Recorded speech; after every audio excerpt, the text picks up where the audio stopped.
bumalik. Hi guys! Get ready with me! With my makulit na anak habang nanonood ng DP. Ayan. I-share ko lang sa inyo guys kung paano ko ba ginagawa yung simple makeup look ko pagka papasok ako ng work or lalabas ako ng bahay. Ito guys, hindi naman ako professional, pero syempre, kailangan natuto din talaga tayo mag-ayos ng sarili natin, lalo nasa trentahin na tayo. So, una kong ginagawa, syempre, naghilamos ako, pagkatapos, papatuloy natin yung mukha natin. Ang una kong ginagawa talaga sa makeup ko is, nagsa-sunscreen.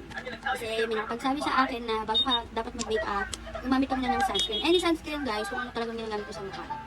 So, ako, ganito lang ako mag-apply ng sunscreen. Palaging 4 dots lang, kasama liig. Tapos, tsaka ko siya kalat sa mukha ko. Ayan, okay na. Tignan niyo naman yung difference ng kulay ng kamay ko sa mukha ko, di ba? Meron bang skincare sa kamay? Comment nyo nga kung meron. Next ko naman is, since ano to, get ready with me, edi gagamit tayo ng liquid foundation. Pero pagka talaga normal days ko lang, yung liquid foundation, ano na agad ako, powder. Pero ngayon, gagamit tayo ng, yung maganda. Yung malapit lang sa kulay natin kasi hindi naman tayo pinagpala sa puti. So, yung mga ganitong kulay lang. Ayan, ako dito sponge. Ayan, ang cute na, may lagayan siya. Di ako magaling mag-voice over mo. Voice over, magsalita pala ng actual. Voice over, parang di rin. Hindi ko na alam kung ano talagang talent ko. So, kita yung bungi ko. Pero kakabatiran niya guys, di ako may bungi doon kasi meron pa akong panel dito. Nahihilahin ng dentist ko. Katulad nito. Ayan. Yan, hihilahin niya po baba. Kasi hindi siya nakalabas eh, it's too late na eh. Kung wala may pamilya na ako, tsaka naman siya lalabas na. Okay na to. Apple. Apple. Next natin guys is, ano kayo? Sige, kilay muna tayo. Alam mo, ito talaga yung pinaka-nahihirapan ko sa pag-aayos. Dito ko tumatagal sa pagkikilay.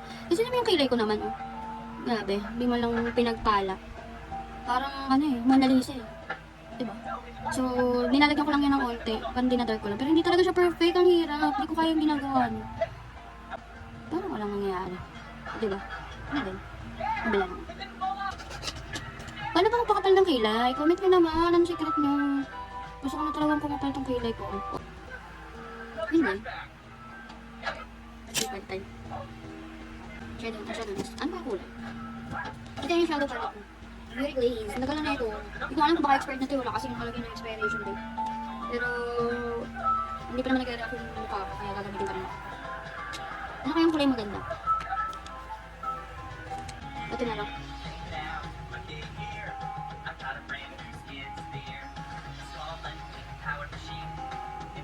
Parang sila na yung get ready with me ko. Tuloy ko ba? Trust the process. Parang dahil na agad tumalagay ko, dapat pala mas light pa.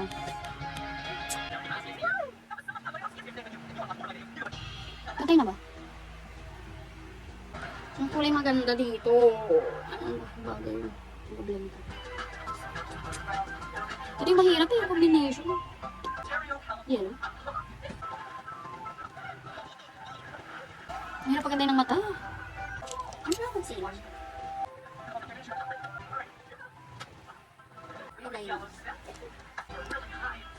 Ito mahirap talaga.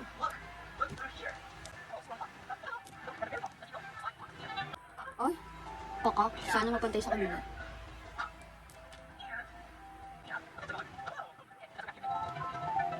Ano tulok dito? Ah!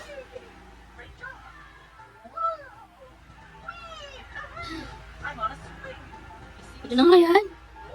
What's next? Mascara. Parang hindi naman tumakas. Ang awkward talaga ng eyeliner ko na may tuldo. Sana mas meron sa pag-makeup. Wish me luck. Pwede na yan. Next is, para lang ako anong tawag din? Emo. Try natin maglagay ng contour. Feel ko pwede naman ito pang contour since wala talagang pang contour. Ito na lang, yung dark na. Pwede na yan. Ano pang contour? Daliri na lang din ulit. Ano pa contour mo? Wow. Tumamos ba? Pwede na. Daliri. Contour dan contour na parang walang contour. Pwede na yan. Next is blush on.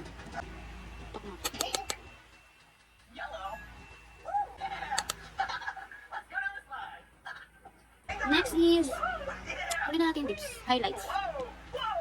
May kang highlights ko pero low ano lang. Budget friendly. Ano mga highlights? Dito mo na ba?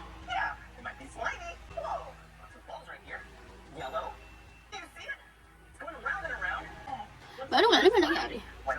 Next is, powder.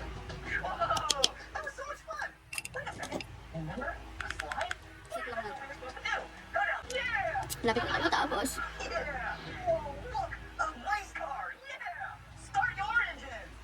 Pack up.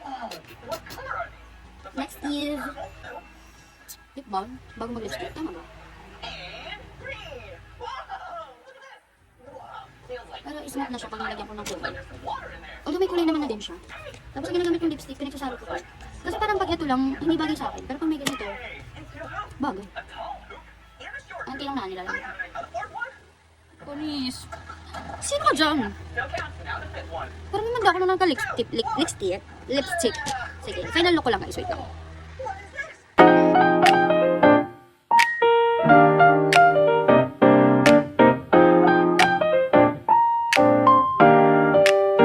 Parang ako si Sisa. Sisa, it's that you. Ano meaning niya? Parang shiny ng mukha ko.